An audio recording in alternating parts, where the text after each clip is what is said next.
proportional representation effectively allows people to go on, well, political ego trips about like what specific thing they want, and it effectively divvies out power to everybody and only really results in coalition government. And you see that wherever PR is implemented. But to me, that's really what Keir Starmer's Labour is all about. You know, they know you can't get a social majority based out of, particularly with a constituency system, based out of the liberal middle class that live in like London, effectively. But it is a huge proportion of the vote, and by just focusing on those voters, you could get a huge electoral share without having to worry about going back to economically radical policies that could attract, working class people in post-industrial areas.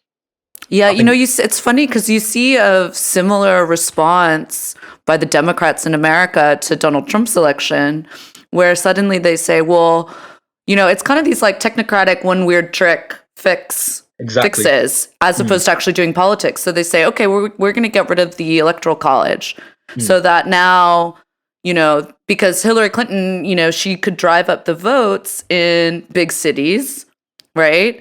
And not focus on, and the Democrats can effectively then continue to, move rightward and leave the, post-industrial rural areas that have been completely gutted over the past 40 years by their own policies. Yeah. I mean, Hillary was really brazen over it, wasn't she? Yeah. And just leave them forever, because now they can just have the big urban city centers and drive up, the votes there. And it's really interesting to see that kind of same response across the pond, as we like to say. And it's so surprising because, like you rightly point out, it's like this tyranny of minority centrist rule. It's like, well, of course they want to have a coalition government where they get to just work with the Tories and other conservative factions that would emerge. Sensible politics. Exactly. Very sensible politics that is anti-democratic. The grown-ups in the room. And this is what the grown-ups in the room are saying in private chats. Calling each other pube head.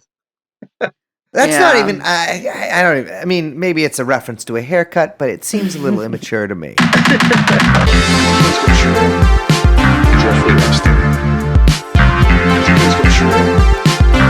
Jeffrey Epstein.